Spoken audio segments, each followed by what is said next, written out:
teman-teman, terima kasih buat yang sudah hadir. Teman-teman, untuk yang belum bisa, nanti bisa saksikan di rekaman yang saya buat. Saya bikin rekaman di sini, tapi harus cepat-cepat supaya bisa rekam semuanya.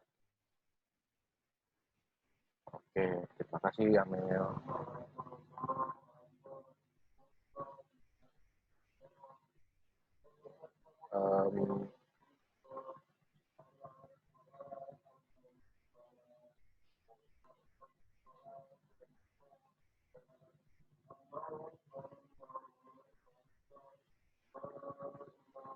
Ya, betul. Oke. Kita mulai aja, teman-teman semuanya. Selamat malam. Terima kasih atas hadirannya yang sedikit ini. Mudah-mudahan walaupun sedikit, tapi bisa juga teman-teman menangkap apa ya mau saya sampaikan pada hari ini. Hari ini kita akan bahas tentang keamanan manusia ya. Teman-teman yang sudah live ini mohon dibuka PowerPoint-nya ya, sambil lihat saya juga sambil buka juga.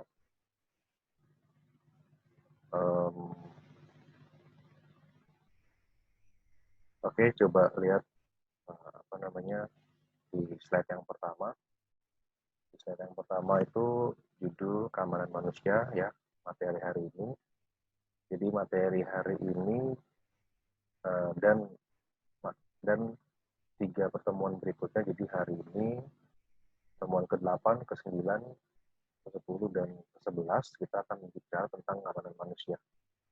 Ya, keamanan manusia yang utamanya kita ambil dari bukunya. Coba lihat di slide yang kedua, itu ada buku yang sudah saya paparkan di situ. Bukunya Mary Martin dan Taylor Owen ya, berjudul Handbook of Human Security.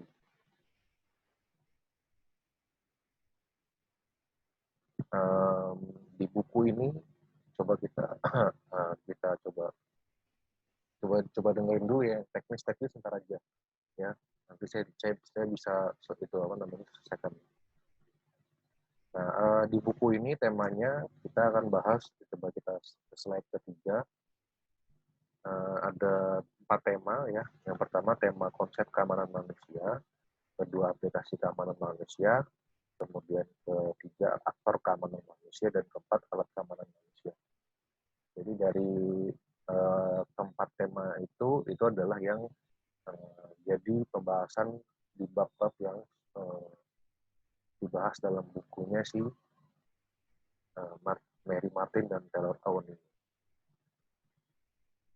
Nah, kemarin kita kan sudah bahas bahwa pergeseran ya, ada pergeseran antara keamanan dari keamanan tradisional menuju keamanan non tradisional. Nah, bedanya apa? Yang paling jelas adalah reference objeknya. Siapa yang kita anggap sebagai paling terancam dalam keamanan ya. Jadi siapa objek yang kita paling amankan, yang paling perlu diamankan. Nah, kalau keamanan tradisional, objek yang paling perlu diamankan adalah negara. Ya, kalau negara terancam, maka semuanya dianggap terancam. Sehingga yang perlu diamankan dulu adalah aparatur negara beserta peralatan-peralatannya yang maksudnya bukan peralatan, semua sumber daya yang dimiliki hanya oleh negara, bukan aktor-aktor lain, terutama adalah negara. Kalau negara terancam, semuanya terancam. Nah, kemudian keamanan non tradisional kemudian mulai mengubah polanya dari yang reference objeknya hanya negara, kemudian reference objeknya adalah manusia atau aktor-aktor lain yang non negara. Ya. Nah, hari ini kita akan bahas sampai 4 pertemuan berikutnya kita akan bahas mengenai apa yang sudah apa yang menjadi reference objek dari keamanan tradisional itu, yaitu adalah manusia. Ya, manusia secara manusia, bukan manusia sebagai bagian dari entitas apapun ya. Manusia sebagaimana adanya manusia. Ya, manusia itu adalah makhluk yang individual, tetapi sekaligus makhluk yang sosial juga. Nah, itu yang menjadi reference objek dari apa yang disebut dengan keamanan manusia, atau yang dalam bahasa Inggrisnya disebut human security. Nah, kita lanjut ke slide yang keempat. Nah, yang pertama, pertemuan kali ini kita akan bahas ke konsepnya. Artinya definisi yang sudah diberikan kepada konsep keamanan diberikan kepada keamanan manusia itu. Apa sih keamanan manusia? Apa yang bisa ditarik secara ilmiah dari keamanan manusia? Inilah akan menjadi bahasan pertemuan kita kali ini. Nah, kita lanjut ke slide yang kelima. Sekilas sejarah adanya konsep keamanan manusia itu sebetulnya kita bisa lihat sebelum adanya terma keamanan non tradisional itu ada, keamanan manusia itu sudah mulai diperjuangkan ya. Berawal dari dulu zamannya perang, sebelum perang dunia pertama itu memang di Eropa zamannya perang pada abad ke-19. Ya, kemudian dimulailah konferensi perdamaian yang pertama kali ya, pada zaman perang itu yang diadakan di Den Haag, Belanda pada tahun 1899. Itu dalam rangka menghentikan sengketa di perairan Pasifik. Ya, kemudian dalam konvensi Den Haag itu dicetuskan pertama kali adanya hukum humaniter. Hukum humaniter itu adalah ya, hukum kemanusiaan yang mengatur hukum perang. Ya, bagaimana perang itu humanis, perang itu bisa punya aturan, ya, tidak sembarangan orang menyerang satu sama lain. Ya, negara satu menyerang negara lain, negara satu mengokupasi negara lain atau mengkolonisasi negara lain. Dari hukum ini diharapkan orang tidak lagi menganggap perang itu ya sebagai terlalu overpower, tapi semestinya sebagai perjuangan untuk mempertahankan kedaulatan. Nah, kemudian bergerak ke maju lagi ke nah itu kan masih di abad 19, masuk ke abad 20 ya 1900-an, pada perang dunia pertama 1914, kemudian Presiden AS Woodrow Wilson itu membentuk Liga Bangsa-Bangsa. Nah, di sini titik awalnya mulailah perjuangan bangsa-bangsa untuk membentuk suatu norma-norma internasional yang bertujuan bagaimana supaya membentuk suatu otoritas internasional, pengaturan internasional, organisasi internasional yang bisa mengatur negara-negara yang ada di bawahnya. Jadi dia bagaimana organisasi ini bisa menjadi bapak dari semua negara. Nah, meskipun nanti kalau kita bahasan yang lain yang lebih ke bahasan ilmu politik internasional, kita akan bahas kenapa PBB itu gagal. Tetapi di sini kita cuma ingin melihat bahwa ternyata tahap-tahap untuk menuju keamanan manusia itu sudah ada sejak masa-masa ini. Ya, kemudian pada perang dunia pertama selesai, PBB muncul. Kemudian gagal, perang dunia kedua. Kemudian setelah perang dunia kedua selesai, ya, Amerika Serikat mencoba lagi lewat presidennya pada saat itu jabat, yaitu Franklin Delano Roosevelt, ya, yang menjadi pemenang perang dunia kedua. Akhirnya dia juga membentuk Perserikatan Bangsa-Bangsa. Tujuannya adalah hampir sama seperti pada pada pembentukan LBB pada waktu Perang Dunia Pertama, tetapi di sini para para pejabat di eh, pada pejabat Amerika Serikat dan teman-teman ini lebih lebih realistis ya, bahwa tidak ada satupun negara yang ingin diawahi oleh siapapun, termasuk organisasi apapun. Sehingga mereka sadar bahwa organisasi internasional janganlah dibuat untuk menjadi bos bagi atau bapak bagi negara, tetapi perserikatan bangsa-bangsa adalah hanya tempat forum kumpulan, memang dia organisasi tapi dia hanya sebagai penjembatan saja. Ya. Sedangkan yang tetap yang menjadi aktornya adalah negara-negara yang menjadi anggota dari perserikatan bangsa-bangsa. Nah itu kita bisa bicara banyak di ruang lain atau di forum lain atau di kelas lain yang lebih cocok, yaitu kelasnya politik internasional. Tapi di sini makin dalam Roosevelt ya pada saat itu sudah mulai menyuarakan bahwa sudah seharusnya kebebasan individu itu harus diperjuangkan. Ini bicara dengan atas nama liberal, apa konsepsi liberal. Nah di situ dia sudah mengatakan bahwa mempromosikan kebebasan sebagai sarana supremasi hak asasi manusia di mana kebebasan, ya kebebasan, keleluasaan dalam berusaha dalam sebagainya. Nah di situ sudah dirumuskan oleh si Roosevelt ini ada 4 macam kebebasan mendasar yang wajib dipenuhi oleh semua negara, pemerintahan di semua negara, yaitu freedom of speech atau kebebasan berbicara, kemudian freedom of worship, kebebasan beribadah dan beragama, kemudian freedom of want, freedom from want, kebebasan dari kemiskinan atau kekurangan atau kelaparan dan yang berhubungan dengan ekonomi, dan freedom from fear, kebebasan dari ketakutan. Nah ini kebebasan mendasar yang harus dipenuhi oleh setiap negara di dunia. Setelah adanya PBB ini, praktis keempat jenis freedom ini semakin disuarakan menjadi standar atau norma internasional yang berlaku setelah Perang Dunia Kedua ini. Karena apa? Karena orang sudah capek perang terus ya, dari abad ke ya, mungkin dari abad pertama sampai abad ke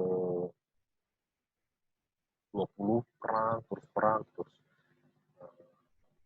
akhirnya negara-negara sudah berpikir sudah nggak zamannya kita perang, gimana kalau kita membangun, kita membuat suatu kerjasama internasional sehingga semuanya harus maju juga gitu ya, bukan hanya Amerika Serikat. Nah akhirnya kemudian ada lagi satu tonggak bersejarah lain, yaitu pada 10 Desember 1948 di tengah-tengah dunia Deklarasi Universal Hak Asasi Manusia atau Universal Declaration on Human Rights oleh Sidang Umum PBB yang menambah daftar kebebasan dan hak dari 4 dasar itu kemudian dikembangkan lagi menjadi 30 kebebasan mendasar oleh PBB ya dalam Universal Declaration on Human Rights. Ini kalian harus tahu, ini adalah salah satu tonggak bersejarah ya, di mana manusia itu semakin dimanusiakan, bukan lagi manusia yang tunduk terhadap satu entitas tertentu, tapi manusia sebagaimana manusia, tidak hanya dia manusia itu mengabdi pada sesuatu, tapi dia manusia bagaimana dia harus penuhi kebutuhan hak dan hak asasi manusia yang lain. Nah kita lanjut ke slide 6. Sehingga ini memunculkan namanya paradigma baru keamanan.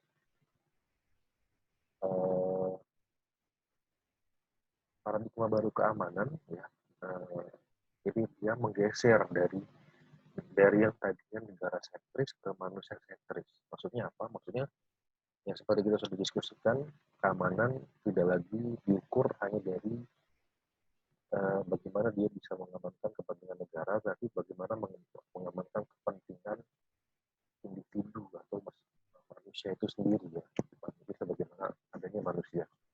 Sehingga pertanyaannya bukan hanya bagaimana negara bisa berdaulat, tetapi pertanyaannya adalah bagaimana manusia bisa survive. Ya, dia bisa hidup dengan kelayakan, dia bisa hidup punya rumah dengan atapnya, dan dia bisa berlindung dari hujan, dari panas, dia bisa makan sehari-hari makan 3 kali sehari, bisa bertemu dengan keluarganya dan sebagainya yang merupakan kebutuhan mendasar. Nah itulah pertama kali dianggap bahwa keamanan itu ya udah ukurannya bukan keamanan militer, bukan keamanan negara lagi, tapi keamanan yang menjamin kita hidup individu per individu, bukan lagi kelompok, bukan lagi negara sejahtera, pertumbuhan ekonomi 10%, 100%, tetapi masyarakatnya ada yang miskin. Nah itu tidak bisa dibilang keamanan manusia. Ya. Jadi negara Indonesia nih misalnya, wah bangga banget Indonesia pertumbuhan ekonominya tinggi. Tapi di jalan kalian masih lihat ada yang dorong gerobak, ada yang masih tidur di jalanan. Nah ini bukan keamanan manusia, ini adalah keamanan negara. Nah, akhirnya muncul namanya Human Development Report yang dikeluarkan oleh UNDP. Itu pada tahun 1994 adalah titik awal internasionalisasi konsep keamanan manusia. Jadi ya,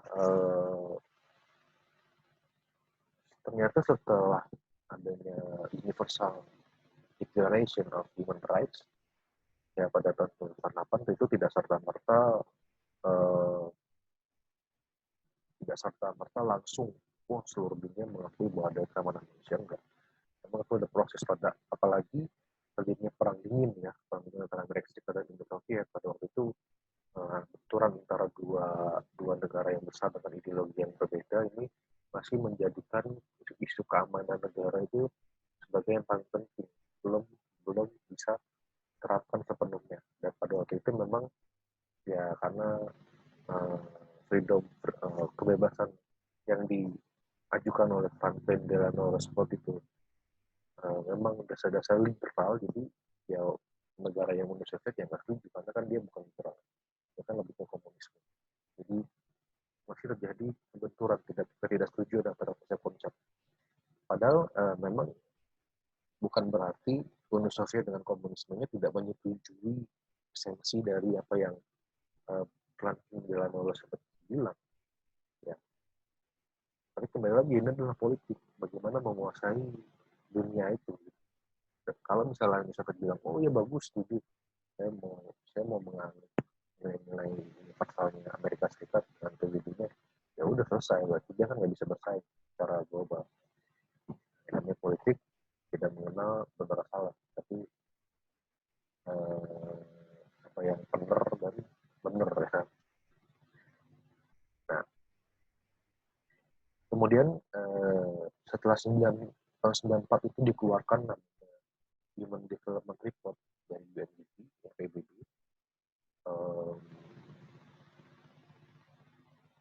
Dan pada saat itu juga konsep human security itu muncul. Terus tahun 1996 kemudian Perdana Menteri Kanada juga mulai memunculkan agenda keamanan manusia. Jadi ini sudah mulai muncul ya.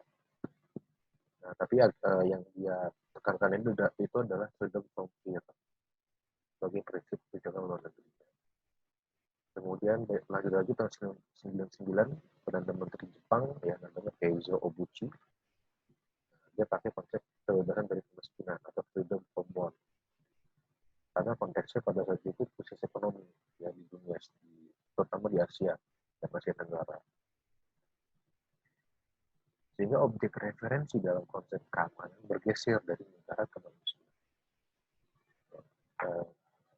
Kalau objek referensinya negara, maka yang dikedepankan adalah fungsi kedaulatan. Jadi keamanan itu adalah keamanan negara politik, penuh dengan politik, ya, gengsi, pride, ya, tidak akan selesai namanya krisis itu. Sehingga banyak yang bilang, oke, jangan pakai ego kedaulatan kita pakai mindset bahwa manusia yang harus disejahterakan, bukan negara. Nah, ini adalah paradigma baru keamanan. Kemudian kita coba geser lagi kita lanjut ke slide ke-7. Nah, ini adalah tokoh yang berperan penting dalam uh, pembentukan konsep keamanan manusia. Itu adalah Amartya Sen. Amartya Sen itu nanti akan berkolaborasi dengan namanya Mahbub ul Haq. Ya, ini adalah ekonom dari Pakistan. Sedangkan Amartya Sen adalah ekonom dari India.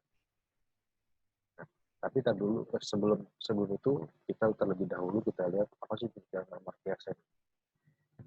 Amartya Sen menurutnya konsep keamanan manusia adalah upaya komprehensif untuk merebut apapun yang mengancam pertahanan hidup, keseharian hidup, dan harkat martabat manusia dan memperkuat upaya untuk melawan ancaman. Jadi manusia yang ditekankan di sini. Manusia harus dapat hidup dan berkreasi tanpa ancaman terhadap gaya hidupnya sehari-hari dan terhadap harkat dan martabat. Jadi ini yang jadi concern-nya. Jadi keamanan manusia adalah pelindungan dan penjagaan terhadap aspek tersebut yang sebelumnya pada saat keamanan tradisional masih diutamakan ya negara yang diutamakan.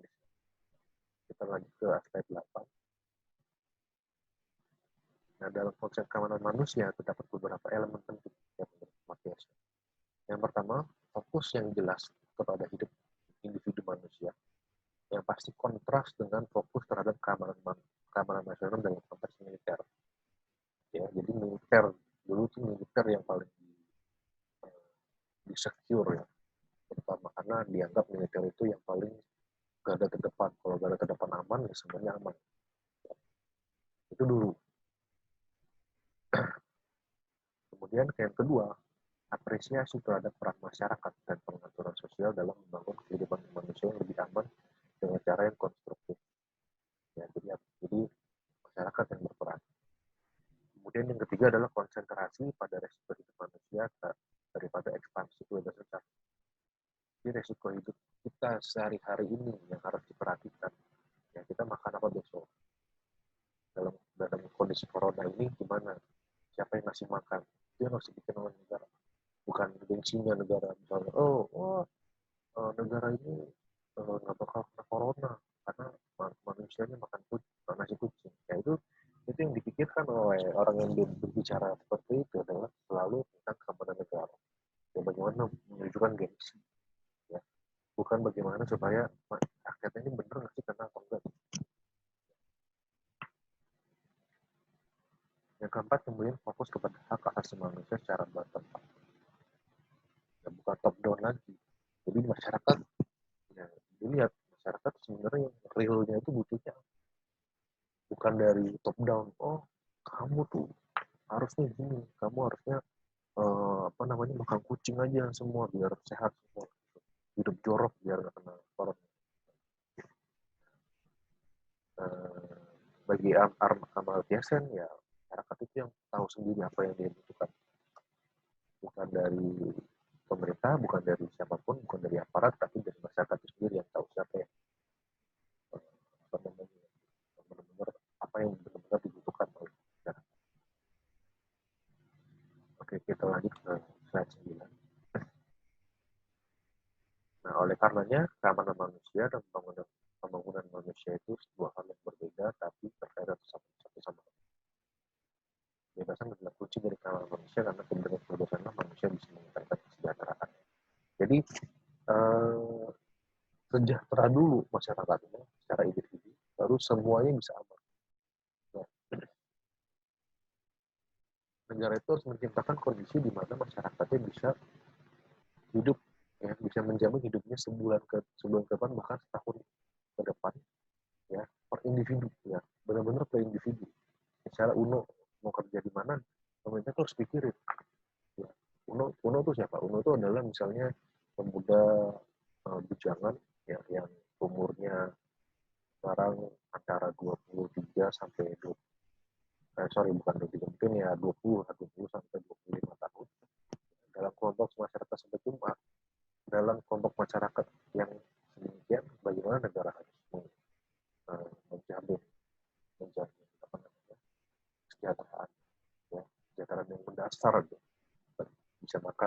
sehari-hari, bisa berkumpul dengan keluarga, bisa punya rumah yang kokoh, ya kan? Bisa sekolah, bisa punya pakaian, bisa dan bisa segala yang mendasar. Kita lanjut dulu ke slide yang 10. Nah, keamanan adalah kondisi di mana kita bebas dari ancaman, simpel seperti itu. Tidak tidak terlepaskan dari kebebasan. Tapi permasalahannya, kebebasan sering diartikan sebagai cara untuk mengakses kebutuhan ekonomi secara luas-luas. Kebebasan besar di mana sebagai satu-satunya kebebasan lepas dari kemiskinan dengan menggunakan kebutuhan. Ya, jadi di sini sering diartikan, oh berarti manusia itu harus bebas-bebas di kebebasan sebebas-bebasnya. Padahal mungkin kebebasan itu bisa membunuh dia. Misalnya dia bebas untuk menggunakan narkoba. Berarti kita membiarkan dia jatuh dalam keburukan ya. Jadi kita juga negara itu tidak menjamin juga kalau seperti itu. Kemudian orang-orang yang tidak mampu bersaing, ya, yang orang miskin, dia juga harus bersaing di pasar gitu. Ya mungkin juga negara juga harus menjamin bahwa tanpa persaingan di pasar pun masyarakat itu bisa terjamin gitu.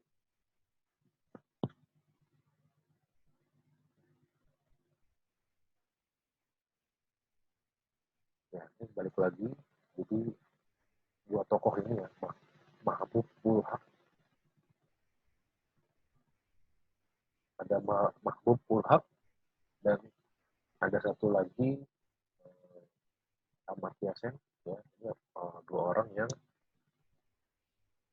menjadi pionir diangkatnya konsep keamanan manusia.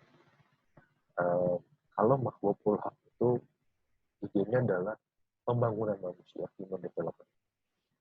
Amartya Sen idenya adalah human security. Ya, human security. Nanti kita akan bicarakan perbedaan keduanya.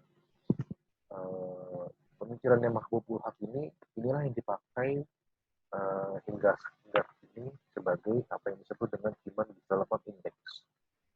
Human Development Index itu ada 3 dimensinya yang nanti akan dijabarkan lagi atau bisa lagi sebagai dimensi-dimensi yang turunannya.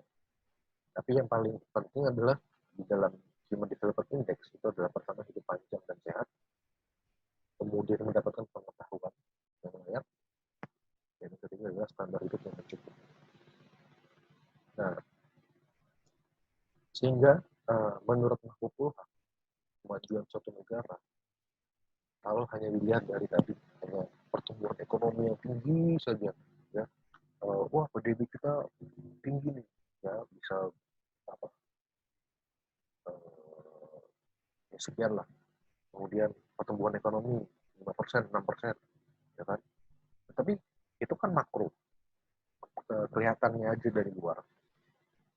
Nah, menurut Mahbubul Haq, kalau kita melihat dari bawah, ya, dengan sendirinya kesejahteraan negara itu akan terlihat. Ya. Nah, akibatnya apa kalau kita melihat dari atas terus, pertumbuhan ekonomi yang tinggi, kita melihat dari bawah, ya kita akan terjebak pada ketimpangan yang besar. Ya. Banyak orang kayanya kaya banget, tapi orang miskinnya ya juga miskin banget. Nah ini yang tidak berdasarkan keamanan manusia, tidak berdasarkan uh, human ya, bukan human centris tapi negara centris. Bagaimana organisasi ini bagus kelihatan dari luar, ya, mentereng, tapi di dalamnya bobrok. Dan itu menurut pandangan para human security dan human development itu akan merusak dari dalam suatu negara itu. Kita lanjut dulu ke slide ke-12. Nah ini teman-teman bisa lihat ya, dihitung setiap tahun Human Development Index atau Human Development Report ya, dihitung setiap tahun mengacu pada kemampuan negara untuk menjaga kebebasan dalam pengembangan manusia, pembangunan manusia. Nah, Indonesia bisa dilihat ya peringkat berapa ya, teman-teman bisa lihat itu Indonesia Saya peringkat ke 111. Dan yang pertama bukan Amerika Serikat ya kan. Mungkin kita pikir wah Amerika Serikat. Tapi kita lihat di sini adalah Norwegia. Norwegia ini tidak memikirkan gengsi ya, orangnya harus superpower. Tapi bagi mereka ini adalah manusia. Manusia ini harus dibentuk ya, disejahterakan dari bawah sehingga dia akan berdampak ke atas, menjadikan negaranya maju secara tidak langsung, secara bertahap negara akan maju dan manusianya maju juga. Jadi kualitas yang dipentingkan bukan kuantitas. Ya. Kita lanjut ke slide ke-13. Ya konsepsi pluralis ini artinya bagi para pendukung konsep keamanan Indonesia ya masyarakat itu atau manusia, konsep manusia, pembangunan manusia itu bukan semata individualis, menekankan individualisme, tetapi justru di sini memanusiakan manusia. Manusia itu bukan makhluk individu, manusia itu tidak bisa hidup sendiri. Manusia itu adalah makhluk sosial yang dia bisa memenuhi kebutuhan hidupnya dengan bekerjasama secara kolektif membangun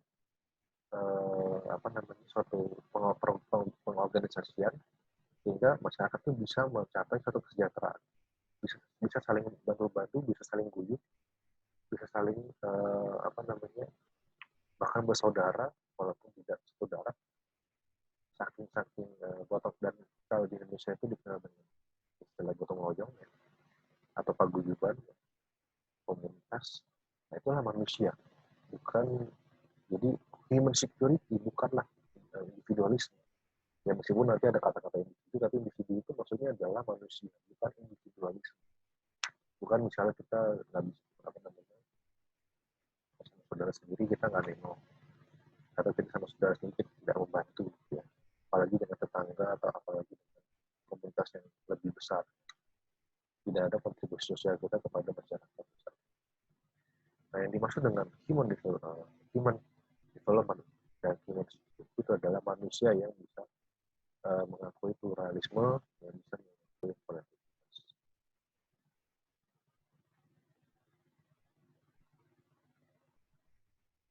Sampai di sini teman-teman silakan kalau ada yang ditanyakan.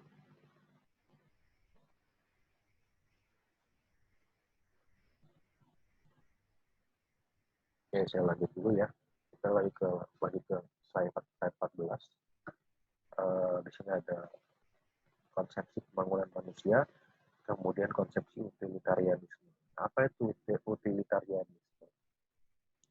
Seperti katanya, kata-kata yang membentuk kata utilitarianisme, utility itu bahasa Inggris ya artinya adalah berguna atau kegunaan. Jadi utilitarianisme ini adalah paham yang mengutamakan kegunaan.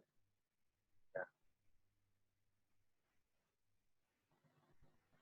Jadi suatu masyarakat itu bisa dinilai tinggi atau kita bisa menghormati suatu masyarakat itu ya dari kegunaannya bagi masyarakat yang lain, kegunaan yang bisa dirasakan manfaatnya, bukan yang tidak berguna sama sekali ya. Kalau ini bisa teman-teman dari penjelasannya, dia adalah etika normatif yang memandang tindakan manusia yang paling ideal dalam memaksimalkan kegunaan.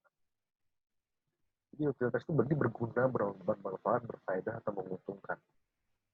Tujuannya dari segala perbuatan menurut utilitarian adalah bermanfaatan yang bisa dicapai dari satu perbuatan. Hal ini dengan sendirinya akan memaksimalkan kebaikan individu maupun masyarakat. Nah, tapi pembangunan manusia atau human security atau keamanan manusia tidak berdasarkan pada pandangan utilitarianisme seperti ini. Ya, karena utilitarianisme memandang sesuatu itu berguna uh, kalau dia dinilai memang secara ekonomi, secara efisiensi, secara pembangunan itu berguna. Ya, jadi misalnya uh, di kampungnya Uno misalnya, di kampungnya Uno masih ada kuburan asli ya. Di belahan dunia barat itu maksudnya di Amerika Serikat dan Eropa ya terusnya. Dan memang setelah itu menyebar juga ke Asia dan Afrika eh, dan benua-benua lain. Tetapi ya sebagai contoh ya misalnya di rumahnya Uno, masih ada kuburan asli para leluhur, di mana leluhur itu adalah leluhur-leluhur yang leluhur orang tua yang sudah meninggal dan uh, apa namanya yang tinggal di tempatnya Uno. Nah kemudian datanglah pengembang developer atau rumahan yang ingin memperluas, yang ingin menggarap lahan kuburan itu. Ya ini kan berarti mau memusnahkan kearifan lokal yang tadi. Nah bagi pengembang dan bagi pemerintah misalnya, dengan digusurnya kuburan itu, maka akan memperluas pemukiman ya kan, orang jadi bisa banyak tinggal di situ, orang-orang yang butuh rumah ini bisa tinggal di tempat-tempat yang digusur itu oleh pengembang, misalkan caranya digusur, tetapi kan itu akan menghilangkan kearifan lokal. Kalau dilihat dari sisi utilitinya ya, yang benar adalah menggusur. Oke, ya misalnya dia itu juga bisa mengapa namanya mengapa namanya menambah pemukiman, selain menambah pemukiman dia bisa mencegah misalnya banjir atau segala atau bukan banjir ya, atau bisa memperluas jalan ya, kuburan itu kan biasanya makan jalan, tetapi eh, itu kan berarti tidak ada prinsip keadilan karena di kuburan, di orang yang punya kuburan itu kan menandakan orang-orang yang sudah berjuang mati-matian dulu misalnya di kampung depannya Uno gitu kan, dia punya legacy di situ, masa mau digusur ya kan nggak mungkin juga gitu kan, karena ada nilai-nilai yang tidak bisa dilupakan dalam jasa-jasa orang yang sudah. Nah itu contohnya. Kalau kita berpatokan pada utility, maka kita akan melupakan faktor-faktor lain yang sebetulnya juga tidak sangat penting, dan mungkin faktor-faktor lingkungan juga kemudian akhirnya di, dilupakan, karena lingkungan kan juga justru lingkungan itu kan adalah yang paling penting ya untuk keberlanjutan. Tapi karena pada saat itu hal utility, gunaan paling pentingnya membangun pemukiman, maka semuanya tidak diindahkan oleh apa namanya siapapun di situ. Padahal itu juga penting. Jadi utilitarianisme itu bertentangan dengan hukum manusia.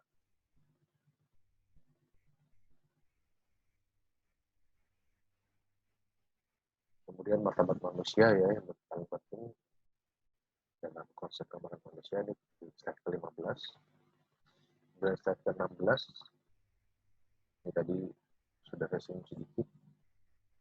Jadi institusionalisasi keamanan manusia ya dari yang tadinya hanya ide-ide belaka menjadi kemudian dikonkretkan dalam bentuk organisasi atau perjanjian-perjanjian. Ya, ini ada Commission on Human Security. Komisi Keamanan Manusia dibentuk Juni 2001 untuk mempersiapkan laporan mengenai manusia.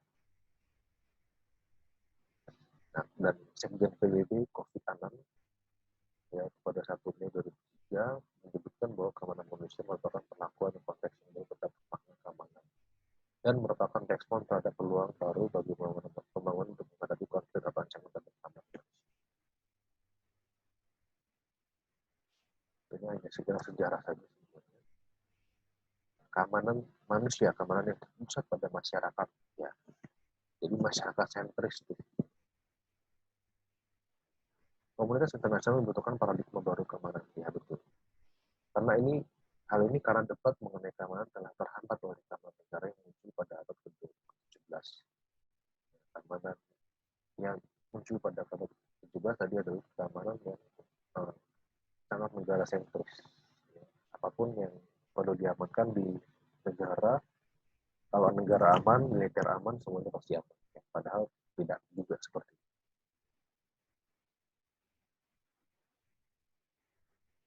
Ya, semakin kompleks pada abad ke-21.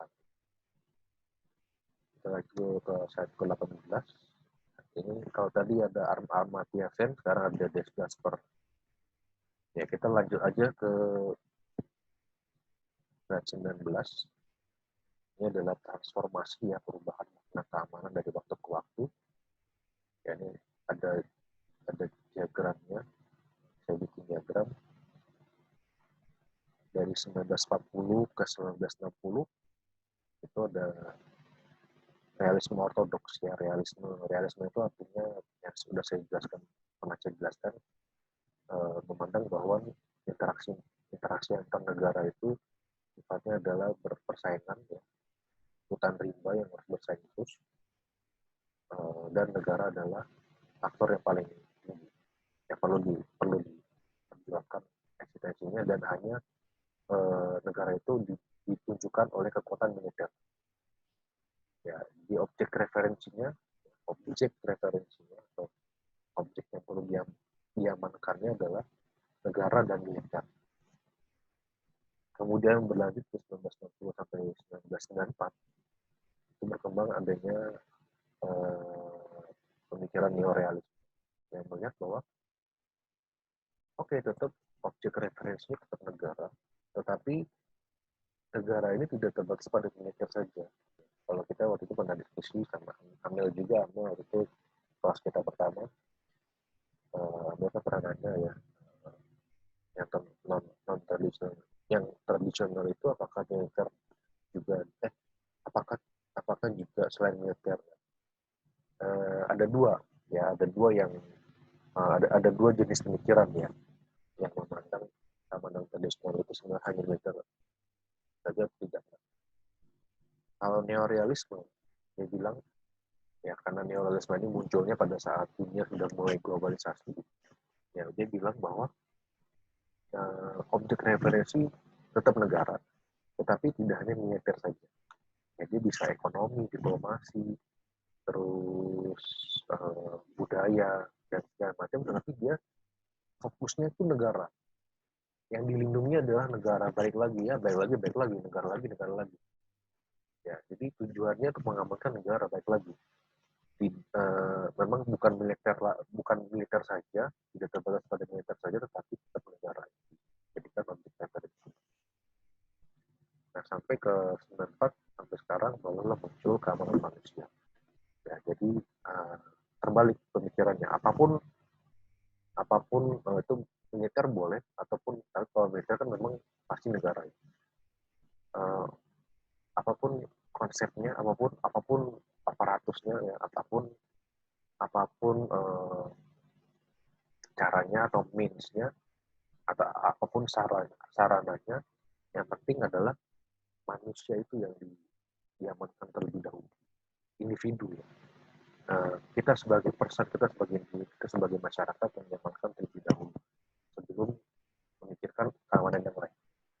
Keamanan negara, tetap dipikirin bisa, tetapi bukan yang pertama, tetapi selanjutnya setelah keamanan manusia itu sudah terpenuhi. Masih ada perkembangan lebih lanjutnya selain keamanan manusia, tetapi yang paling menonjol adalah munculnya keamanan manusia ini, paling major. Kita lanjut ke slide ke-20. Ya, jadi kalau mau ngomongin keamanan, ya keamanan manusia, itu akan bertanya kepada siapapun yang bilang atas nama keamanan, bukan atas nama cinta ya. Siapapun yang bilang atas nama keamanan, kita wajib menanyakan keamanan siapa. keamanan dari apa, dan keamanan dengan sarana apa. Ya, ini adalah bentuk kritisisme dari pemikiran keamanan manusia. Itu jawabannya jelas. Kalau mereka bertanya balik ke kita, ya keamanannya untuk manusia pertama, individu atau manusia. Terus keamanan dari apa? Keamanan dalam konteks di mana individu atau manusia tinggal.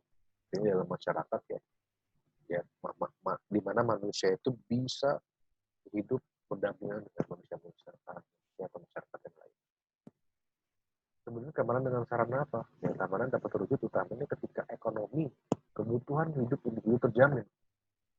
Pertama-tama, bukan karena persenjataan militer dan aparatus yang semakin diperlengkapi, orang bisa mengatakan suatu negara itu aman. Yang pertama adalah individu harus sejahtera. Ya, bukan kita beli tank, kita beli pesawat, kita beli jet tempur, kita beli apapun ya yang sebagai alutsista negara. Bukan itu yang pertama kali menjamin keamanan, tetapi individu yang sejahtera. Ya, itu adalah sarana utama bagi suatu keamanan. Nah, di slide kedua satu ini ada gambar orang seneng, ada gambar orang terpecah. Kalau kita lihat tadi ada dua konsep yang sebenarnya nggak terlalu kita hiraukan juga ya tadi, yaitu adalah konsep human development atau pembangunan manusia dan konsep human security atau keamanan manusia. Ya, ini seakan-akan kita sebutkan tanpa tahu perbedaannya, padahal ini benar-benar beda. Ya, meskipun dia dalam satu lingkup semangat atau spirit yang sama.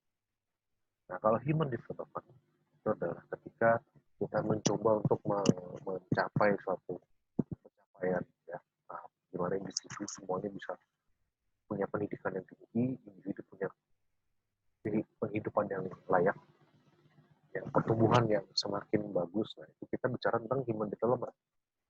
Nah, tapi human security ya, itu bicara tentang bagaimana ketika kita lagi susah, dalam kondisi yang kita lagi nelangso, kita lagi galau, apakah masyarakat atau komunitas di tempat kita berada itu bisa menjaga kita? Karena sekarang lagi COVID-19. Yang pertanyaannya adalah human security. Kenapa? Karena kita sekarang lagi krisis. Apakah kita bisa menjaga? Apakah masyarakat itu bisa menghadirkan security, keamanan bagi individu-individu yang ada di dalamnya? Bisa nggak menjamin keamanan kita terjamin nggak hidup kita ini walaupun kita work from home, ya. Walaupun kita dipotong gaji 50% misalnya, kayaknya Uma juga dipotong di gajinya dipotong 50% ya, jadi dia nggak bisa pakai lain, betul nggak Uma? Nah, human security itu berbicara tentang bagaimana ketika kita sedih. Ya. Jadi kan kalau ya misalnya Amel kan misalnya bergaul ya, pasti dong ada teman-teman yang maunya tuh senang-senang aja sama Amel. Tapi ada juga teman yang ya dia juga mau juga lagi Amel sedih, dia mau bantu, dia mau sedih, dia mau dengar curhatannya Amel ya. Nah, itulah bedanya. Kalau teman yang mau senang-senangnya aja, yaitu human development. Ya, teman-teman yang maunya lagi senang aja, lagi kaya, itu lagi banyak duit, ya itu human development. Itu nggak buruk ya, itu nggak sama sekali nggak buruk. Saya nggak bilang itu buruk, tetapi human orang-orang seperti itu, teman-teman yang seperti itu kita butuhkan juga untuk bertumbuh. Ya kan, orang-orang itu kan pasti mendorong kita untuk bertumbuh. Tapi ada juga masa-masa di mana kita bersedih, kita diputus pacar, atau kita uh, lagi apa namanya bokeh, ya kan? Atau kita kena musibah. Ada orang-orang yang mengelilingi kita, yang membantu kita ketika bertahan dalam kondisi itu. Nah, itulah human security. Ya. Memang kelihatannya lebih suram, tapi ya human security itu lebih jelas lebih terjamin, lebih jelas lebih jamin kita untuk itu. Ya, jadi penjelasan di slide ke-22. Ketika dalam kondisi sejahtera mudah untuk mengatakan persatuan, ya kan? Namun dalam kondisi krisis akan lebih mudah terjadi perpecahan antar kelompok. Kalau kalian lagi krisis, lagi bokeh, lagi apa, pasti lebih gampang berantem sama orang lain karena lebih sensitif, lebih lebih lebih stres, lebih gampang tekanan, sehingga cenderung akan lebih takut. Nah, oleh karenanya meskipun human development dan human security itu sama-sama mengetengahkan pemenuhan individu manusia ketimbang negara, mereka berbeda dalam hal konteks. Ya. Kalau human development itu berfokus pada pembangunan, sementara human security berfokus pada ancaman. Bagaimana menjamin dalam kondisi yang sulit kita tetap bisa bertahan. Ya, itu human security. Kemudian HS berfokus tidak hanya pada pencapaian, namun juga pada kemampuan untuk menjaga pencapaian tersebut. Artinya insurance, artinya jaminan bagaimana pencapaian itu tidak jatuh.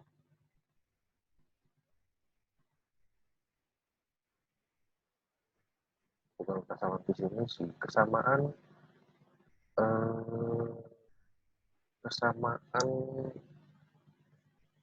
ya mungkin bisa dibilang visi misi, tapi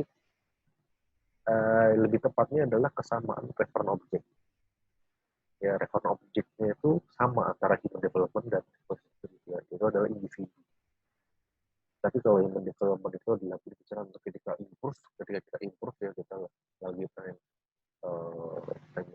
terbang, ya, kita lagi pengen melaju kencang, terbang dan tinggi ke angkasa. Ya, tapi kalau human security adalah berbicara terus gimana kalau di atas itu nanti ketika udah terbang bensinnya habis gitu. Atau lagi ada tiba-tiba ada cuaca buruk atau misalnya nabrak pesawat lain atau misalnya ada teroris di dalamnya di pesawat itu. Nah itu human security bicara seperti itu. Nah, oke, silakan teman-teman yang tinggal berlima ini kalau ada pertanyaan boleh silakan. Amel belum saya sapa ya, apa kabar Amel? Ini si Uno masih ada nggak ya? Halo Uno.